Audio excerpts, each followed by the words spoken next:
There's a formula to it. A very simple formula.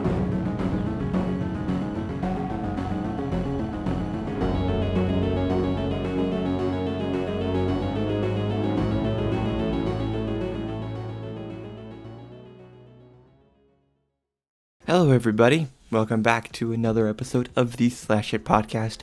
My name is Jared, and today is the very amazing Friday the 13th. If you haven't been here in a while, or never watched any episodes, which I would advise you to go watch some of the episodes before, you get to know more about me, more about my personal history in the horror genre. I have a podcast episode kind of talking about all that stuff and about my favorite horror movies and stuff. So yeah, this episode will be about, well, the title, Friday the 13th. Thank you for coming out and listening to me discuss Friday the 13th. So yes, we'll just get into that. But first, I'd ask you to go follow my Twitter.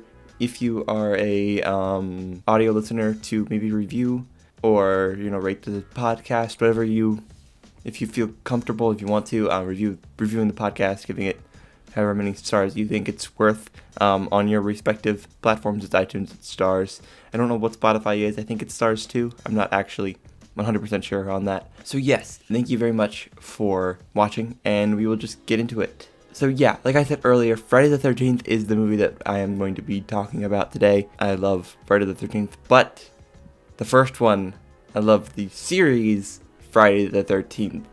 The first movie is a mixed bag of emotions for me, as it should be for everyone, because it's kind of boring to a degree, which is a really weird thing to say about a horror movie. It's boring, but that one really is.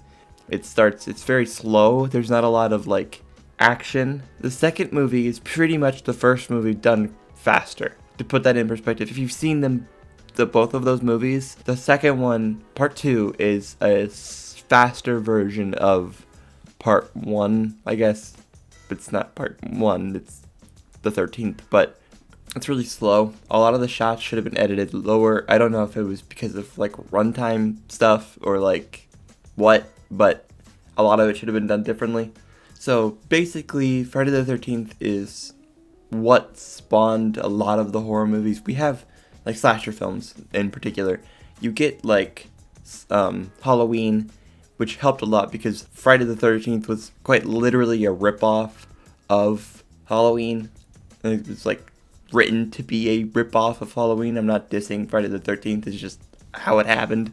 So in order to fully understand everything that happened in Friday the 13th and why it was done the way it was, you watch Halloween and there's a lot of coincidences, quote unquote. So Friday the 13th spawned a lot of the slasher films after it because it was it blew up because there's so many sequels that came after it, and that's kind of what pushed a lot of the 80s to have as many slasher sequels as it did, because there's no way to listen and focus on all of that stuff. And especially because the 80s was just filled with sequels anyways in other genres too, like Back to the Future, all those kinds. They all had so many sequels that were coming out during the 80s. So we got so slasher films and horror movies as a whole got that kind of push to become some sequel filled because it was worth it or whatever. So that's why Friday the 13th has 12 movies in the series now. Not all of them are good, to put it lightly. I'm looking at most of the New Line movies. Yikers. Freddy vs. Jason's good though. It's probably one of my favorites. But Jason Goes to Hell and Jason X are interesting, to put it, mildly. It's a very interesting concept, I guess. Jason X, particularly. Jason Goes to Hell is not that interesting to me at all. Spoiler alert for Jason Goes to Hell, but why would I want to watch a movie where Jason's not the killer in it? It doesn't really make any sense to me. I don't fully know why they wrote that like that, but still. There's a reason why Jason Goes to Hell was 10 years before Freddy vs. Jason. Also, at the end of Jason Goes to Hell, Freddy Krueger pulls Jason's mask into the dirt. That was 1993, and it took till 2003 to get Freddy vs. Jason out, which is why we got Jason X, because that was probably about 7 years later. I think it was 2001 or 2000 before we got Jason X. So that's why we got Jason X, because they wanted to keep Jason in the cultural, in pop culture. So they made Jason X, which is why it was so bad, because they didn't put enough time into it. They wanted to just push out a movie really quickly. So yeah, well, let's just get into the main focuses of this movie, because I could talk about how they messed up the franchise a lot, actually. But I'm just going to move on. Story of the original Friday the 13th is the first point I have. The story basically surrounds itself around a girl named Alice. But first, we meet a few of our characters. There's Brenda, Ned, there's Jack, and all of them are people that we kind of get to know a little bit about them, and a little bit about their, who they are and all that stuff. None of it really matters because they all just die anyway. Spoiler alert. So the story basically surrounds itself that these people, all these kids, these group of kids are coming around to, creating the. They're coming around to help. They're coming around to help create or patch up the camp for the summer for all the kids at Camp Crystal Lake. We get one of the crazy Ralph is his name. He tells a different girl. I think her name is Anna. Anna, I think, if I'm remembering correctly. She gets told by him that she's gonna die because she's going to Camp Blood, which is, by the way, the first name of this movie was originally Camp Blood, and then it changed to Friday the 13th. And interesting and fun fact, I think only 4 movies of the Friday the 13th series have been actually released on a Friday the 13th, but every movie has been released on a Friday. I think that's very interesting. I don't know why. But so then Anna gets a ride to Camp Crystal Lake, but she gets dropped off at a cemetery. And then she gets picked up in a Jeep, and then she finds out that the killer is in the Jeep, but she doesn't know that yet. And then they miss the road to Camp Crystal Lake, and then she jumps out, she trips at the killer's feet, and then dies. And that's the first kill post opening kills, I'll put it that way. And so then the killer comes and goes to Camp Crystal Lake, and then they start killing. They kill Kevin Bacon, which is Jack Burrell, I think. Kills him in the famous neck stabbing, and then so we get all that stuff. I'm not gonna go into too depth, so you can, enjoy the movie if you haven't seen it yet. So then, the end of the movie, this is major spoiler alerts here. So we find earlier in the movie we were told that Jason was a little boy who had drowned in the water, and then because counselors were not paying attention to them. And earlier we were told that by the driver that pulled Anna, or whatever her name is, brought her and dropped her off at the cemetery. And then we realize earlier that the mom of Jason, we find out that the mom of Jason is the killer.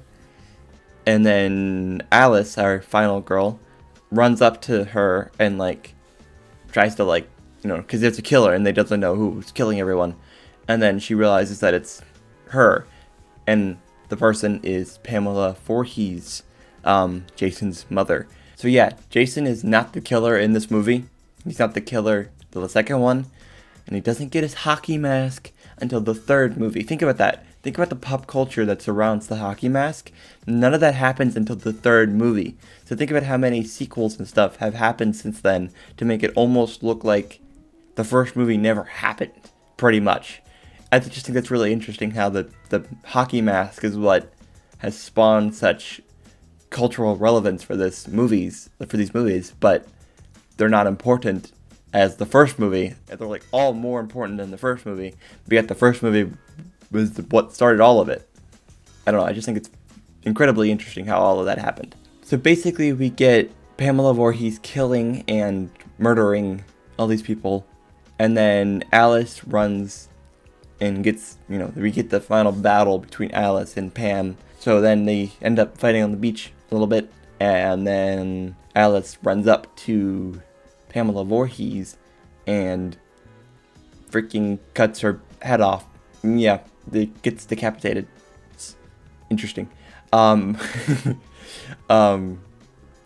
yeah, I think it's interesting about how all that, works, because that's how the movie ends. And then, you don't really think about it until you see the second movie and you realize that Jason took her head and put it in a freaking, shrine, basically, to his mother, which is really, really creepy.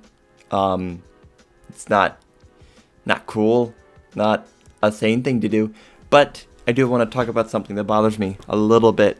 They don't really explain, and they don't really bother explaining either. So, Jason's with the end of the movie, when Alice is in the canoe, she gets jump scared, pulled into the water by Jason, right? And Jason's a little boy in that scene. And then what's presumed to be at least a year later, or whatever it is, Jason's a full-grown man running around killing people for his mother. And I'm confused if we're supposed to believe that it's been enough time, or if Jason grew really fast, if it just doesn't matter, if Jason grew on purpose, or because I don't really understand what we're supposed to expect there. I no idea, but it bothers me a little bit. So then at the end of the movie, so Alice gets pulled into the canoe, and pulled into the water by the canoe by jump scare Jason, and we realize that so then there's a hospital scene, and the cop tells Alice pretty much that there wasn't a boy in the water. And then we cut back with Henry Manfredini's beautiful score. It's actually beautiful, incredibly beautiful. Just listen to the soundtrack sometime, and it's really, really well done and beautiful, especially the ending. It's actually really nice before the violence strikes, but other than that, it's beautiful. So we cut back to the lake, and we see air bubbles popping from below the surface of the water, and then it cuts to black. So we're kind of left to wonder if Jason actually is in the water or not, which we obviously figure out that Jason was real, considering the 11 other films in this franchise. But at that point in time, you really wouldn't have known anything about it, which I think is kind of interesting. So we'll move on to my second point that I have written down, because I like talking, and we want to move this on to something more structured. Is this movie good or bad? That is a really interesting question. It is okay. It is not the worst movie I've ever seen. It is boring a lot of the time, and a lot of it could have been cut out to make it more of a streamlined film, which is important for these kinds of movies, because there's no real substance to the story. It is all just stabs and murders, and that's what's important to understand. Is we don't want a 2.5 hour long movie of Alice drinking coffee, which takes 2 minutes, and then there's a 4-5 minute scene of her just running around putting stuff in front of a door at the end of the movie when Alice comes. It feels a lot just it's so slow and realistic. It's a weird version of realism and artsy realism, because it just takes so long, and I feel it was just to pad the runtime, or they were trying to make it so it felt more intense because it felt more real. And my opinion on that is it didn't help at all. It kind of just screwed it up a little bit, because there's no reason why a lot of that needs to be in the movie the way it was. I mean, I don't know, that's my opinion on all of that stuff, but I think it could have been done better. But at the time, it was Sean Cunningham and Victor Miller, and both of them were kind of new, especially Sean Cunningham. I think he directed this film, and he wasn't a director at that time. I think he had directed movies, but he wasn't as good at it. Victor Miller and Sean Cunningham, I believe, did like baseball movies before, like kids baseball movies, which is really, really interesting to me. This movie is just okay. If I had to recommend something, I think I would put this on the bottom half of all the movies. I would be like 3, 4, 6, 7, 8 would be above it, and then it would be 1, and then 1, 5, Jason Goes to Hell, and Jason X would all be below it, and then Freddy vs. Jason would be above it. That's kind of my ranking. I don't want to rank it specifically because I'll do a video about that, ranking all the movies at some point, but for now, that's my little insight to how I would rank this movie. It's not better than a lot of the sequels, so if you're worried about like not enjoying a lot of the sequels because of this movie, I would give it a chance, especially 2, 3, and 4. 3 and 4 are really good. 3 feels kind of... I used to really like 3, and I do still like it. It's probably one of my favorites, but I understand that 4 is the better movie because it feels a lot better written, which is really interesting. I like 4 a lot, but I think my favorite right now would probably be 4 or 6, but I also, another movie that I really, really like is Freddy vs. Jason. It is a really, really good movie. It's kind of cheesy a little bit, but it's just cool a lot of the time. I'm getting really off track, which is kind of funny because I was trying to keep it more streamlined, and then I started talking about all the movies. But the movie is not good, not bad, just whatever. Like, you could honestly skip this movie and just go straight to the second one if you knew everything that happened in the first one. Like, if you were to rewatch it, not watching it for like a specific reason, you're just rewatching all of them, you could skip the first one and not really matter unless you just like want to watch it for whatever reason. So we'll talk about something that I think is kind of an interesting topic. So why did Jason get so famous when Pamela was the killer in the first movie? I think that's because of part 2 and because of the jump scare ending. So the jump scare ending happened, right? And it was kind of like a cliffhanger a little bit about where Jason was and what Jason had done and like what happened to him. And then part 2, we get Jason in the bag over his head, and he, kills everyone that he kills. And I think that's really an interesting like conversation to have, because so Jason gets his bag, it's a bag, and then he gets his mask, and then his mask stays on him pretty much for the rest of the movies, right?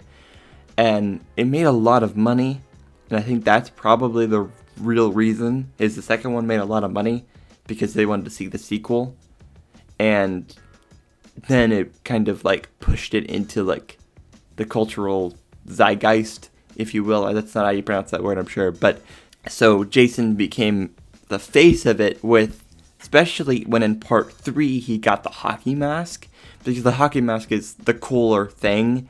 So it didn't get worse really quickly. It got better really quickly until part 4.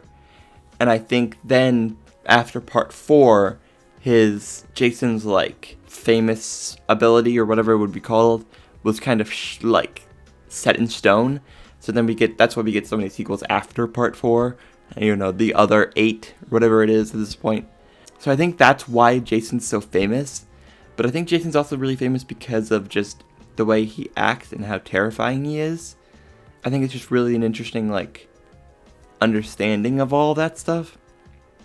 So yeah, that's my personal opinion on all of that stuff. Jason is a really interesting character.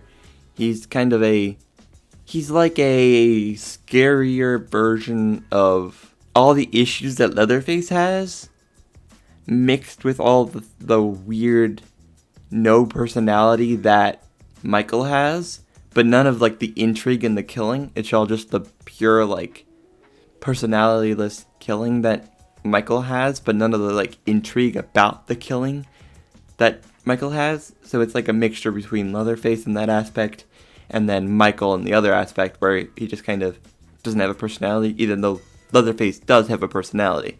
So let's talk a little bit about the kills in this movie.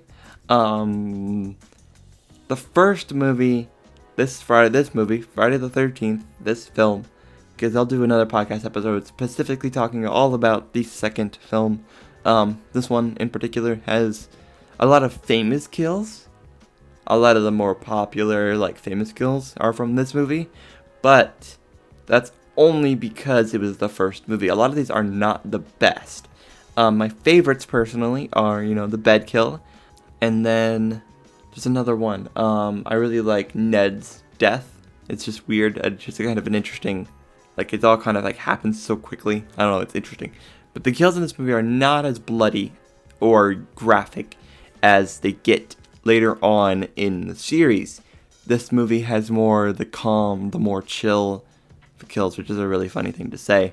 But it's not chill, it's not calm. But the murders in this are not as graphic as it gets at a later point. So I think that's what's important to understand, is this movie does not get so violent as it would appear it does in different films. A lot of people think this movie is graphic, and they're scared of watching the first one. It's kind of what happens with Texas Chainsaw Massacre. It's really not that scary. It's not that graphic.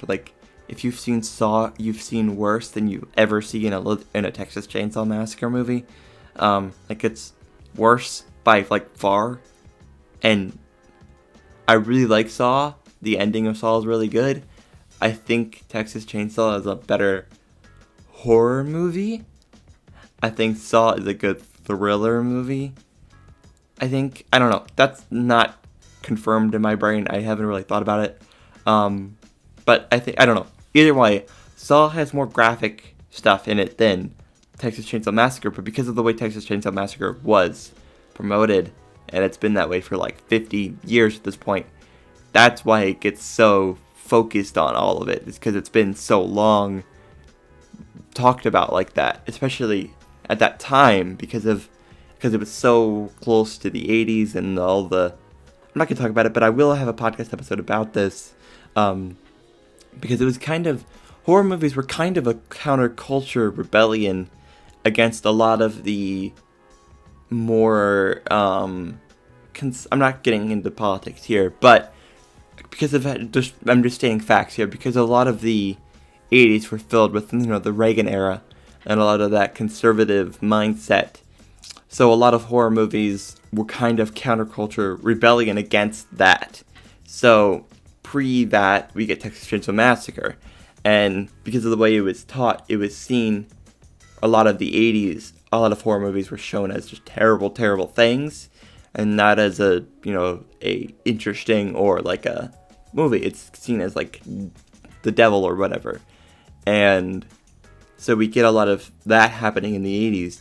And what's important to understand is it's not really as bad as it seems. If you've seen Seven, the movie with Brad Pitt and Morgan Freeman, that movie is just as graphic as the Texas Chainsaw Massacre. I mean, it's just true.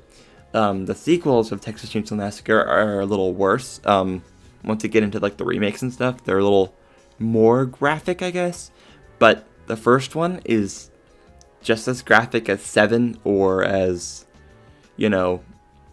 Saw. It's no worse. But because of how it was advertised, and then right after it, the 80s happened, where anything in that sort was all bad and all seen as terrible.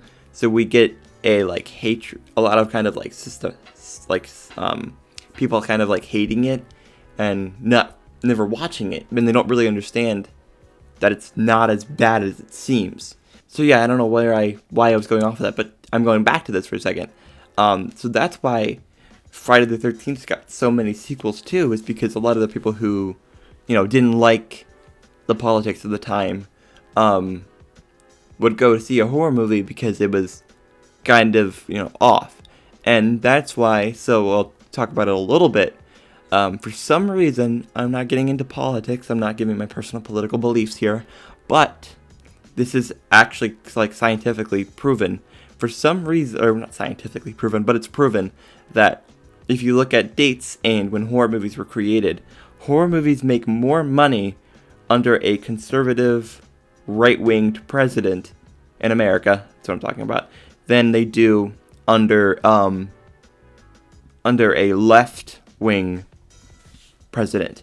And I think that is because of the counterculture that it kind of feeds horror movies do for some reason, because it's kind of the opposite of a lot of right-winged political beliefs, and which I think is really, really interesting. I don't know why that is exactly. I could kind of do some research on that because I think it's really interesting. But other than that, so that's why we get a lot of Friday the 13th films under the 80s, because of the Reagan era, of those 8 years that were the 80s pretty much the whole time. I think it was 8 years. I think he had 2 terms. I don't know. It felt like he had 2 terms when I read about it in like history and stuff. So yeah, we get a lot of that happening in the 80s, and that's why we get a lot of Halloween movies. That's why we get a lot of Freddy Krueger movies. Also because they were just really good movies in general. But that is why we get a lot of them, because it was kind of how the 80s happened. And then the 90s happened, and then we got some more left-wing presidents, and then a lot of the sequels started to diminish, which I don't know if there is a relevance, a coordination between those two, but I think it is an interesting take on it, and I find that really interesting to like think about that. But that's why Friday the 13th is so famous, and why so many kills in the movies got worse, like more graphic, because as time went on, they got more graphic and more graphic and more graphic. And I don't know exactly why that is, but I find it really interesting. So I'm going to talk about one more point, and then this podcast will be over. Thank you very much for listening if you've listened this far. I'm going to talk about the legacy of Friday the 13th, which is going to be a really interesting topic for me to talk about. So the legacy of Friday the 13th, the first one, just the first movie, is low. There's not a lot that you can really think about. And the legacy of Friday the 13th as a whole is defined by one thing: his mask. Like, that's pretty much what everyone knows about him, right? And I find something really interesting. There's always the trope of, so in movies, so for example, The Simpsons did a little bit where Homer gets a hockey mask and a chainsaw and chases after Bart just as like a joke or whatever. And at no point in the Friday the 13th movie, any of them, does he ever take a chainsaw and try to kill anyone with it. He only ever gets attacked by a chainsaw. He never attacks anyone with a chainsaw. And the reasoning behind why a lot of people think that Jason uses a chainsaw is because of Leatherface, because of how the sequels were in the 80s, and it kind of gets mashed up a little bit. And you can't really like combine Jason with like Freddy Krueger or Michael, because they're very similar to each other already. So that's what I find really interesting. I think the legacy of the Friday the 13th films as a whole is it's kind of a trendsetter, because you get all the sequels, and then you get movies like Sleepaway Camp. What else? Edge of the Axe, which is a really, really good movie. It's so weird, so like just strange, but it's really good. Edge of the Axe. If you have Prime, I think it's on Prime. I'm pretty sure it's on Shudder too. Not sponsored. But yeah, and then we get all the Halloween movies, sequels and stuff that kind of spawn from that. We get a lot of and then we even get movies that come out way later, like I Know What You Did Last Summer and all those sequels. Candyman. All those films come way later, but they're still influenced by Friday the 13th. So the legacy of Friday the 13th is a staple of horror movies, and I don't think until we get a franchise that lasts as long as Friday the 13th, like a new one, I think it'll always be the staple that you look at as the criteria for what a horror movie is. And you can even look at Halloween, which is one of my favorite series, that is not as important as Friday the 13th, because it's not as widely troped, I guess is the word, and a lot of movies, because they often get overlooked for some reason. Not recently because of the new one, but before that one, like not counting that one, they're often overlooked, especially when all get into all the timelines and stuff. But they're really good movies. But Friday the 13th gets most of the legacy from that. So that's my opinion on the legacy of Friday the 13th. So I'm going to be ending the podcast here. Thank you very, very, very, very much for listening. If you would like, you can rate and review the podcast wherever you are listening. It would help me a lot. Thank you for listening. You can subscribe to my YouTube channel if you're not listening, or if you are listening on YouTube, whichever way you are doing it, you could subscribe to my channel. I make YouTube videos too on top of this. If you want to hear more structured videos about certain topics, that will be a YouTube video more than likely. I have a couple series that I really enjoy doing. So yeah, that's kind of my opinion on all of my content. My structured videos are more, my structured things are more on YouTube. Here's my personal thoughts about this, and this. It's more of a podcast thing. Like this all was. I kind of ranted for a while. So yeah, thank you very, very much for listening and watching. Follow my Twitter, Instagram, and Twitch at /ithorror. And yeah, thank you for listening. I think I'm going to go original, OG, on this one. Remember, treat every day like it's Halloween.